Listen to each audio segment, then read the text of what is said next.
ठीक है, तो अब हमारे पास राजा जो बनेंगे वो बनेंगे अजमेर से। एग्जाम में 174 से लेकर 1777 ईस्वी तक इसका कार्य है भैया। उसमें क्या मृत्यु कब हुआ था, अगर हम लोग बोल सकते हैं तो यहाँ पर 1774 ईस्वी में इनके जो पिताजी था, पिताजी का नाम था दलपत देव। दलपत देव की मृत्यु हो जाती है, दलपत देव की मृत्यु हो जाती है और उसके बाद राजा कौन बन जाते हैं, अजमेर से। तो उनकी मृत्यु, पिताजी की जो मृत्यु हो जाती होगी 1774 ईस्वी में हो जाती है। उसके बाद जो राजा बैठ जाता है अजमेर से राजा बन जाते हैं। यहाँ पर अब यहाँ पर हमारे पास राजधानी कौन सा है बोलेंगे तो जगदलपुर। ये कौन सा वाला पूरा क्षेत्र है बोलेंगे तो बस्तर वाला क्षेत्र है। यहाँ पर एक क्षेत्र था, क्षेत्र का क्या नाम था बोलेंगे तो डोंगर। डोंगर में गवर्नर कौन थे बोलेंगे तो अजमेर से। लेकिन अब क्या हो गए हैं, राजा बन गए हैं। लेकिन जब ये राजा बनता है, ये देखता है कि मैं, मेरे ऊपर बहुत आक्रमण हो जाता है, टेंशन आता है। वो बोलता है कि मैं जगदलपुर को राजधानी बने रहने देता हूँ, राजधानी परिवर्तन नहीं करता, जगदलपुर ही राजधानी रहेगा। लेकिन जो मैं राजपाट संभालूंगा, जो मैं राजपाट संभालने का जो काम करूंगा वह डोंगर क्षेत्र से ही करूंगा। समझ में आई? मैं डोंगर क्षेत्र को छोड़ के नहीं जाऊंगा भैया, लेकिन राजधानी किसको बनाऊंगा, जगदलपुर को बनाऊंगा। तो कभी एग्जाम में प्रश्न पूछ दिया जाता है कि आपके अजमेर सिंह ने शासन कहाँ से लागू किया बोलेंगे तो डोंगर क्षेत्र से किया। राजधानी जगदलपुर ही है ना, लेकिन राजपट कहाँ से चलाया था, डोंगर क्षेत्र से। क्योंकि वो समझ गया था कि मेरे को जनजातियों के बीच में रहना पड़ेगा, नहीं तो मेरे दुश्मन, जब भाई मेरे दुश्मन हो गया तो आगे भी दुश्मन बहुत सारे हो सकते हैं बोलते। और इधर आप देख रहे हो इस वाले साइड में, ये हमारे पास छत्तीसगढ़ का नक्शा है। इस छत्तीसगढ़ में उत्तर वाला दिशा, पूर्व वाले दिशा में एक राज्य है जिसको बोला जाता है उड़ीसा बोलते हैं। उड़ीसा में एक क्षेत्र है जिसको बोला जाता है जयपुर बोलते हैं। जयपुर में एक राजा हुआ है, उस राजा का नाम है जिसको बोलते हैं विक्रमदेव। और इस विक्रमदेव के बाद कौन गया है बोलेंगे तो दरियादेव गया हुआ है। यानी कि बोल सकते हैं कि दरियादेव और विक्रमदेव अब क्या कर रहे हैं, प्लानिंग बना रहे हैं। किसको निपटाने का प्लानिंग बना रहे हैं, प्लान कर रहे होंगे दरियादेव और विक्रमदेव कि हम लोग को कैसे भी करके अजमेर सिंह को मारना है और राजा बनना है। और यहाँ पर दरियादेव बोल रहा है, मैं हम दोस्त चार बोलते होता ही है कि टेंशन वाले मैं थाबो का। हाँ नहीं देखते रहे ना कैसे बोलते। अभी विक्रमदेव बोलेगा मैं थाबोगा, टेंशन मत दे, आपको राजपाट जरूर मिलेगा बोल के। फिर वो बोलता है कि वहां गया था, क्या क्या हुआ था बता बोल के। बताते हैं कि लोग छिक के हलवा लोग मारे थे बोलते, हलवा जनजाति लोग। वो थोड़ा सा टेंशन में आ जाता है, बोलते हैं कि सही बात है। तो वो बोलता है कि देखिए मैं कह रही हूँ ना, वहां जाना मुश्किल है क्योंकि यहाँ पूरा क्षेत्र किसके सीमा, इस डोंगर क्षेत्र में सीमा में कौन है, हलवा जनजाति लोग। यानी कि अगर आपको अजमेर सिंह तक अगर आपको जाना है तो हलवा जनजाति को निपटना पड़ेगा, हलवा जनजाति से पहले युद्ध करना पड़ेगा और उसके बाद ही आप अजमेर सिंह तक जा सकते हो। क्योंकि बहुत ज्यादा वो बैठे, क्योंकि काकती वंश होते हैं जो हमारे पास राजा होते हैं विक्रमदेव, वो दरियादेव को बोलते हैं कि देखो ये तेरे बस के बात नहीं है, मेरे बस का बात नहीं है, तो कुछ तो प्लानिंग बनाना पड़ेगा। तो वो सोचते हैं, कुछ वीक पॉइंट निकालते हैं। तो अचानक से ना जो विक्रमदेव है वह दरियादेव को बोलता है, दरियादेव को ये बोलता है कि हम कैसे करते हैं, हमारा जो सहयोग कौन कर सकता है, मराठा सहयोग कर सकता है, मराठा सहयोग कर सकते हैं। तो बोलता है कि ये दरियादेव बोलता है कैसे मराठा सहयोग करेंगे, कुछ भी बोलता रहता है। उन लोग तो आक्रमण किए थे, नीलूपन आक्रमण किया था, उसके बाद मेरे पिताजी इसको खिराक मारे थे बोल के। करेंगे ना उसी में करते हैं क्योंकि खुन्नस में है, कहीं के जाते हैं बोल के। इसको कौन भेजे, विक्रमदेव और दरियादेव कहाँ चले जाते हैं आप, रतनपुर जाते हैं। समझ में, रतनपुर जाएंगे। और इस रतनपुर में उस टाइम में कौन सा शासक हुआ करता है, मराठा शासक हुआ करता है। मराठा शासन में कौन सा राजा थे अगर बोलेंगे तो भीमाजी भोसले। समझ में आया ये कैसे हुआ, तो भीमाजी भोसले। अब कौन जाता है, ये विक्रमदेव और ये आपके दरियादेव जाते हैं, कहाँ पर जाते हैं, भीमाजी भोसले। करना चालू करूंगा, पीटना बस मत बोलते क्यों, क्या हो गया, मैं कुछ भी बोलूंगा पहले मेरे को तलवार मारना बस मत होगा। हाँ ठीक है बोलना क्या, मेरा नाम दरियादेव है। तो ये बोलता है भीमाजी भोसले, तो नहीं तो मैं काकती वंश का हूँ। हाँ ठीक है, तो दरियादेव को बोलता है कि मैं दरियादेव हूँ, काकती वंश का हूँ, तो बस्तर का हूँ, तो मैं दलपत देव का बेटा हूँ, मारो रे। मैं कह रहे हो ना। फिर ये बोलता है विक्रम ने, कह रहे हो ना, नहीं मानना नहीं है। तो बोलता है ठीक है, मारते नहीं तो कैसे आए मेरे पास, तो पहले प्लानिंग इसी कारण कहीं जाते हो, पहले सचेत कर दिया करो, मानना पीटना मत। और सोचो दलपत देव ऑलरेडी नीलूपन को हरा दिया। तो मैंने बताया था कि जब रतनपुर में पहली बार जब भीमा जी शासक आए थे तो रतनपुर में कहाँ आक्रमण के लिए, बस्तर में किसको भेजे थे, नीलू पंत को भेजे थे और नीलू पंत पराजित हो गया था। तो इसका खुन्नस कहीं ना कहीं भीमा जी भोसले को था और उसी का वारिस जाएगा तो पीटेगा नहीं। तो इसी वजह से बोल दिया था नहीं नहीं नहीं, नहीं करके मैं कुछ योजना लेके आया हूँ, अब उस योजना को हम लोग क्या करते हैं एग्जीक्यूट करेंगे। तो भीमा जी बोल अच्छा ये बता ऐसे करके बोलता है क्या बात है करके, ऐसा है कि मैं अपने भाई को मारने निकला था और मैं राजा बनूंगा करके, मेरा दिली ख्वाहिश है कि मैं काकती वंश बस्तर का राजा बनूं और मैं चाहता हूँ आप मेरी मदद करो। तो मराठा बोलता है, अपने भीमा जी भोसले साहब बोलते हैं कि मैं किस कारण मदद करूं, क्यों करूं, इससे मेरे को क्या मिलेगा। बोलते हैं कि अगर मैं कभी राजा बन गया, अगर दरियादेव बोलता है कि अगर मैं राजा बन गया तो मैं जीवन भर आपके क्या स्वीकार करता हूँ, अधीनता स्वीकार करता हूँ। भीमा जी भोसले देखा कि अच्छा अच्छा है, बढ़िया है, बोला कम से कम मेरे कुछ फायदा हो रहा है, अधीनता स्वीकार करेगा। बोला ठीक है अधीनता स्वीकार करेगा तो अच्छी बात है, मैं आपका सपोर्ट करने लग जाऊंगा। बोलते हैं अब इनके कौन कौन साथ हो गए बोलेंगे, याद रखना, आपके विक्रमदेव साथ हो गया, आपके दरियादेव भी साथ हो गया, आपका दरियादेव भी सपोर्ट में आ गया और आपके कौन आ गया, भीमा जी आ गया। अब भीमा जी भोसले नहीं जाएंगे तो इन्होंने क्या किया, मराठा के जो सेनापति होते हैं, सेनापति होता है अवीर राव। भीमा जी भोसले बोलता है कि मती बड़े राजा होके मैं थोड़ी लड़ने जाऊंगा, सेनापति अवीर राव आप जाओ, इनके साथ जाओ तो बस्तर जाइए। उस टाइम में आप जो नीलू पंत थे वो तो पराजित हो गए थे, ये जो विभीषण मिल गया है, विभीषण बोलते हैं क्या, बताता है दरियादेव बोलता है कि क्या कमजोरी है बस्तर का, कमजोरी को मैं बताऊंगा और आप यहाँ पर युद्ध करेंगे मिल बांट के और एक न एक दिन बस्तर को जीत जाएंगे और मैं राजा बनूंगा और राजा जैसे ही मैं बन जाऊंगा तो मैं क्या कर लूंगा, अधीनता स्वीकार कर लूंगा।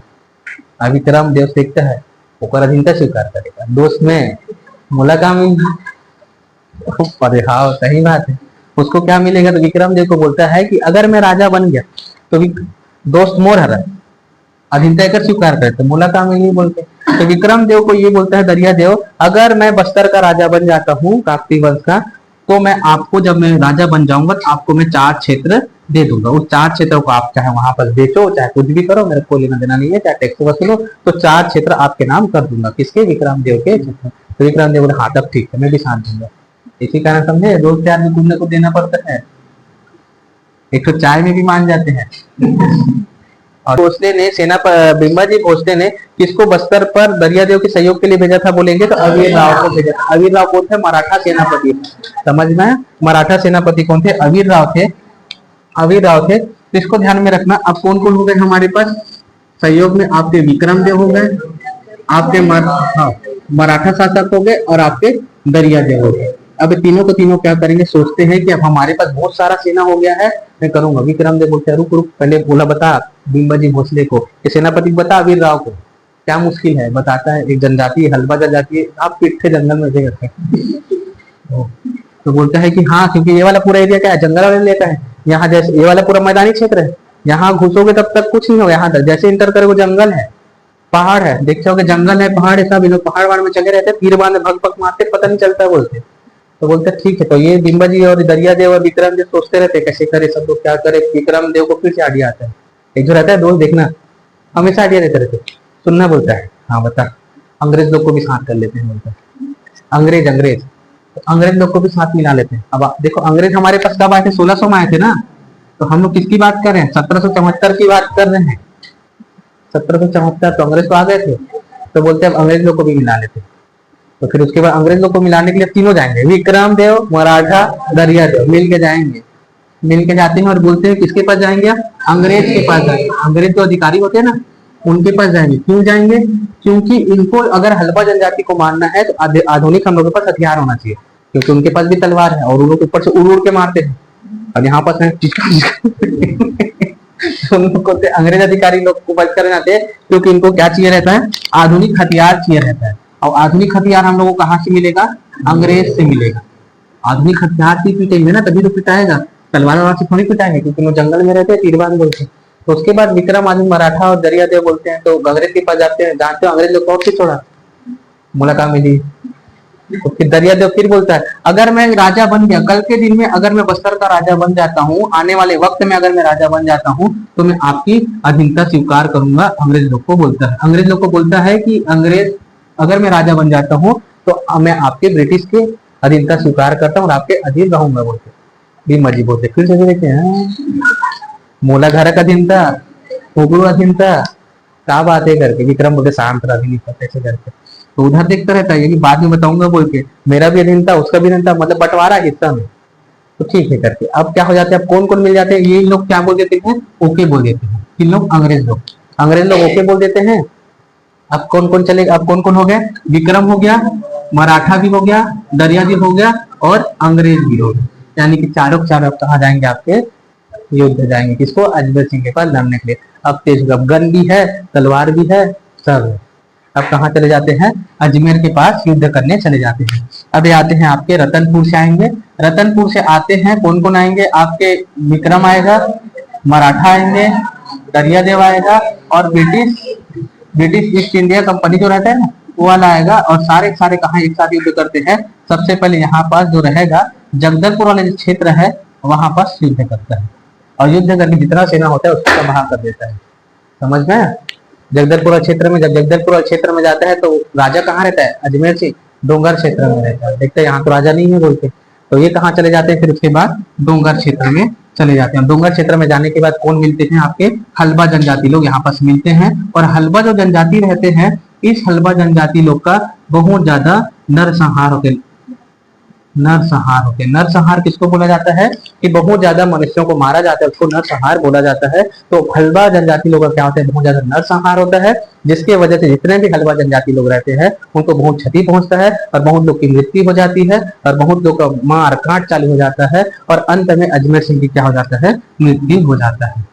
समझ में, अजमेर सिंह की मृत्यु हो जाता है और मृत्यु होने के पश्चात अब राजा कौन बन जाएगा, आपके दरियादेव। समझ में आ रहा है। इस तरीके से हमारे पास हलबा जनजाति का पूरा नरसंहार होता है और इसी हलबा जनजाति का जो युद्ध होता है इसी को बोला जाता है हलबा विद्रोह बोलते हैं। छत्तीसगढ़ का पहला जनजाति विद्रोह कौन सा है बोलेंगे तो, समझ रहे हैं जी, आवाज है वैसे रखते रहोगे नहीं रहता, यही है हलबा विद्रोह, सुने होगे ना, यही हलबा विद्रोह है। एग्जाम में क्वेश्चन पूछा जाता है हलबा विद्रोह किनके किनके बीच में हुआ था बोलेंगे तो अजमेर सिंह के बीच में हुआ था और उसके भाई दरियादेव के बीच में हुआ था। कारण अगर पूछेंगे उसको आ जाएगा कि जो हलबा जनजाति विद्रोह हुआ था किस कारणवश हुआ था, अगर बोलेंगे तो दरियादेव और अजमेर सिंह के बीच में उत्तराधिकारी युद्ध हुआ था। उसी कारण तो हो रहा था, क्योंकि उसको राजा किसको बनना है, दरियादेव को बनना है और जिस राजा बनना है इसी वजह से पूरा सिस्टम को ये फॉलो कर रहा है। पहले किसके पास गया, अपने मित्र के पास गया, उड़ीसा के जयपुर के पास गया, जयपुर में अपने मित्र विक्रमदेव के पास गया और बोला कि अगर मैं राजा बन जाता हूँ तो मैं आपको 4 को क्षेत्र दूंगा, उस क्षेत्र में आप शासन करना बोल के। फिर जो हमारे पास विक्रमदेव रहता है वो बोलता है कि हम दोनों से ये जीता नहीं जाएगा, हम लोग को मराठों के पास जाना पड़ेगा। तो रतनपुर जाते हैं और बिम्बाजी भोसले को बोलते हैं कि मैं चाहता हूं कि आप हम लोग के साथ मिल जाओ और अजमेर सिंह को मारने में, आक्रमण करने में आप सहयोग प्रदान करेंगे। तो फिर मराठा और विक्रमदेव और दरियादेव तीनों मिल जाते हैं और सोचते हैं कि हम तीनों के लिए है, क्योंकि यहाँ पर जो हलबा जनजाति बहुत ताकतवर थे और बहुत ज्यादा ये युद्ध में प्रांगण थे, जिसकी वजह से क्या हो गया, इन्होंने बोलता है कि हमको आधुनिक हथियार चाहिए, हम लोग को अंग्रेज लोग के साथ मिल जाना चाहिए। इसी कारण अंग्रेज अधिकारी लोग तीनों मिला लेते हैं। और अब कौन कौन मिल जाते हैं, आपके विक्रमदेव मिल जाते हैं, मराठा मिल जाते हैं, दरियादेव मिल जाते हैं और इंग्रेज ब्रिटिश ईस्ट इंडिया कंपनी मिल जाता है। और चारों मिलकर किस पर आक्रमण करते हैं, अजमेर सिंह पर। आक्रमण करने का क्या कारण रहता है, उत्तराधिकारी युद्ध रहता है। आक्रमण करने का सिर्फ एक ही कारण रहता है, उत्तराधिकारी युद्ध रहता है। यानी कि बोल सकते हैं एग्जाम में क्वेश्चन पूछा जाएगा हलबा युद्ध किस लिए हुआ था बोलेंगे तो उत्तराधिकारी युद्ध। किसके किसके बीच में होता है, दरियादेव और, समझ में, जो अजमेर सिंह था और दरियादेव तो किसके बेटे थे बोलेंगे तो, और दलपत देव ने कौन सा सागर का निर्माण कराया था बोलेंगे तो, उसको दलपत झील भी बोला जाता है। और ये भी बताया था कि जो दलपत सागर है वर्तमान में छत्तीसगढ़ का सबसे बड़ा झील है यह सागर। प्रश्न पूछा गया है एक बार कि छत्तीसगढ़ का सबसे बड़ा झील कौन सा है बोलेंगे, दलपत सागर। कौन से वंश के द्वारा बनाया गया था, काकतीय वंश के द्वारा बनाया गया था। ये कहाँ है बोलेंगे तो जगदलपुर। समझ में क्या है तो इसी तरीके अब हम लोग देखते हैं थोड़ा सा हलबा जनजाति के बारे में देखते हैं। जनजाति फिर कहाँ चालू हुआ था, ये 1774 से आक्रमण करना चालू कर दिया था। जब अजमेर सिंह राजा बनने वाला था ना तब से चालू कर दिया था ना। तो ये कहाँ तक चलता है, ये आपका 1777 ईस्वी तक चलता है। 77 नहीं है, 77 है, यहाँ तक चलता है। अब यहाँ पास पूरा हलबा लोग को निपटा देते, कब निपटा दिए, कब मार धार के कर दिया, 1777 में। तो हलबा जनजाति भी खत्म हो जाता है। यानी कि 1774 से चालू होता है, 1777 तक हलबा विद्रोह। तो अगर एग्जाम में क्वेश्चन पूछ दिया जाता है हलबा जनजाति जो विद्रोह था कब से कब तक था अगर बोलेंगे तो 1774 से लेकर 1777 ईस्वी तक ये क्या था, यहाँ पर विद्रोह हुआ था।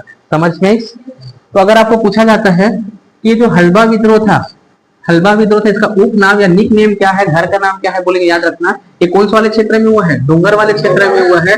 इसी कारण इसका उप नाम जो है डोंगर विद्रोह के नाम से भी जानते हैं। तो अगर एग्जाम में कभी डोंगर विद्रोह आ जाएगा तो हड़बड़ाना मत। डोंगर विद्रोह की हलवा जनजाति विद्रोह बोला जाता है और हलवा जनजाति विद्रोह को क्या बोला जाता है, डोंगर विद्रोह बोला जाता है। समझ में आया? इसका कार्यकाल कब से कब तक था, 1774 से लेकर 1777 तक इसका कार्यकाल था। आई संतोष कि नहीं? अगर एग्जाम में क्वेश्चन पूछा जाता है कि हलवा विद्रोह कौन से स्थान में हुआ था बोलेंगे तो याद रखना डोंगर क्षेत्र वाले जगह में हुआ था ना, यहाँ हुआ था, इसी कारण बोलते हैं डोंगर क्षेत्र में हुआ था। अगर आपको बोलेंगे, अगर आपको ये पूछा जाता है कि जिस टाइम में हलवा विद्रोह हुआ था उस टाइम में राजा कौन थे, किसका शासनकाल था, अगर आपको बोलेंगे तो याद रखना अजमेर सिंह का था। समझ में? दूसरा क्वेश्चन आपको पूछा जाएगा, जिस टाइम में हलवा जनजाति विद्रोह हुआ था उस टाइम में इसके हलवा विद्रोह के नेतृत्वकर्ता कौन थे, अगर आपको बोलेंगे तो याद रखना यही जो राजा अजमेर सिंह थे यही इसके नेतृत्वकर्ता कहलाएंगे, क्योंकि ये राजा थे ना, यही बोलते थे ना। समझ में? शासन काल में हुआ था बोलेंगे उसे कौन नेतृत्व कर रहा था बोलेंगे तो अजमेर सिंह कर रहा था। समझ में? ठीक है, तो यहाँ पर हमारे पास हलवा विद्रोह के बारे में थोड़ा सा इतना देखते हैं। अब हम लोग हमारे पास राजा कौन बन जाता है, अब देखेंगे नाम क्या रहेगा उसका, दरियादेव। अब दरियादेव राजा बनने वाला है। अब यहाँ पर हमारे पास राजा बनेगा, उसका नाम है जिसको बोलते हैं दरियादेव राजा बनेगा। और दरियादेव राजा ऐसे थोड़ी बन जाएगा, उसका क्या होगा, राज्याभिषेक होगा, टीका लगेगा, ऐसे बैठ के पथरा वथरा में बैठ के राज्याभिषेक करवाएगा, पूजा पाठ होगा, तब जाके बनेगा ना। इसको बोलते हैं रुक बोलते हैं, इसको मराठा बोलते हैं। अभी रुक, अभी राजा नहीं बनना है, याद नहीं बोलते हैं क्या है, मेरा अधीनता स्वीकार करेगा, हाँ तो फिर राजा बनने को बोलता है। तो मराठा बोलता है इनको, मराठा जो शासन होते हैं आपके बिम्बा जी भोसले जी बोलते हैं इनको, जो अपने बाप का नहीं हुआ, जो अपने भाई का नहीं हुआ, सोचते हो, जो अपने जनजाति का नहीं हुआ, जो काकतीय वंश का आप लोग भगवान के जैसे मानते रहते हैं, आप उनके नहीं हुए, मेरे कैसे हो गए भाई, ये तो गजब हो गया। अगर ये सोचता है कि बोलते हैं ना ऐसी होता है, तो ये दरियादेव बोलता है कि अरे विश्वास दिलाता हूँ मैं राजा बन जाऊंगा, विश्वास तो वो भी करते थे ना। दरियादेव बोलते हैं कि मैं क्या करूं तब मानोगे, मराठा शासन बोलते लिख के दे, लिखित में दे, लिखित में दो कि मैं काकतीय वंश दरियादेव राजा बनने के बाद या राजा हूं तो मराठा शासन के अधीनता स्वीकार करता हूं। ऐसे करके दादा, इसी कारण देख रहे हो, कोई साथ दे रहा है तो देख के देना। अब यहीं पास बगल में कौन खड़ा था आपके, विक्रम खड़ा था, विक्रम देव खड़ा था, सही बोली जा, जब अपन बाप के नहीं हुई, जब अपन भाई के नहीं हुई, जनजाति का नहीं हुआ तो दोस्त का क्या होगा, राजा बन गया, मेरे को मार दिया तो, युद्ध कर दिया तो मेरे भी लिख के दे, मेरे को भी लिख के दे बोलता है। तो बात तू ऐसे करेगा, हाँ बोलता है। तो फिर इसको लिख के दिया गया, किसको, विक्रम देव को। बोला 4 क्षेत्र में दे रहा हूँ, चारों क्षेत्र का नाम था, पहला था ये जो भी कार्यक्रम हो रहा है, जो भी डायलॉग बाजी हो रहा है, एक स्थान था, उस स्थान का था जिसको बोलते हैं कोटपाड़। कोटपाड़ में हो रहा था सारे चीज जो हो रहा है, कोटपाड़ में हो रहा है। दरियादेव को बोल रहा है बाद में राज्याभिषेक कराना, पहले मराठा शासक बोल रहा है कि मेरे को लिखित में दे कि मेरा अधीनता स्वीकार करते हो, मेरे को लिखित में दे। विक्रमदेव बोलता है कि मेरे को 4 क्षेत्र दोगे, तो बोलते हैं क्षेत्र कौन कौन सा चाहिए, जहाँ खड़े हैं पहले वही, तो बोलते हैं कोटपाड़। तो उनको सबसे पहला क्षेत्र जो है उनका चूड़ा, चूड़ा, वीडियो मारे नहीं आ रहा है ये तो यहाँ पे बस्तर में। तीसरा जो है आपका कोड़ा गांव, और चौथा, हाँ ऐसा है।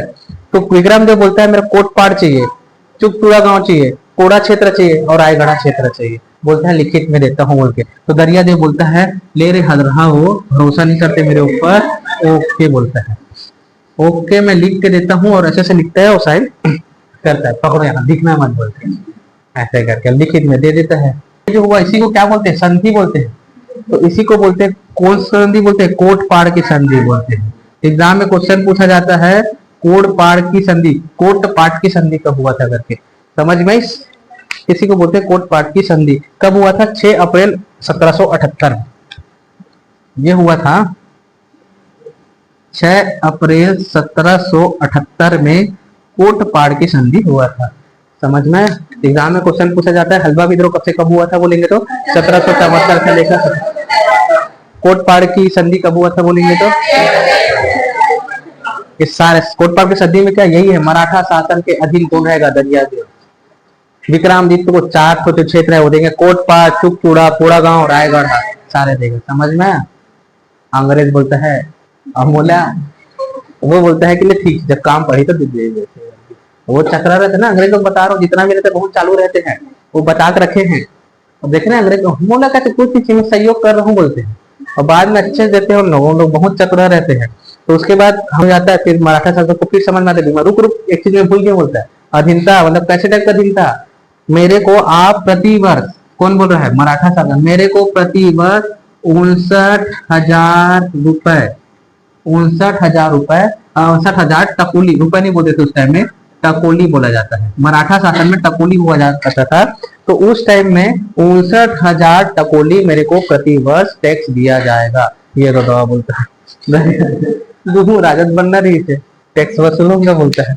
तो हमारे पास जो बिम्बाजी जो मराठा शासक रहता है वो कितना मांगता है बोलेंगे तो टैक्स बोलेंगे 59,000 टकोली टैक्स मांगता है। समझ में क्या था? तो अब देना पड़ता है, दरिया जो लिख के देता है भैया मेरा राजा बनना है, सो के इसी कारण मेरा बाप चला गया, बाप का दादा का पाएगा, सब चला गया। इसकी वजह से जब तो कौन सा संधि हुआ बोलेंगे, याद रखना कोटपाड़ की संधि।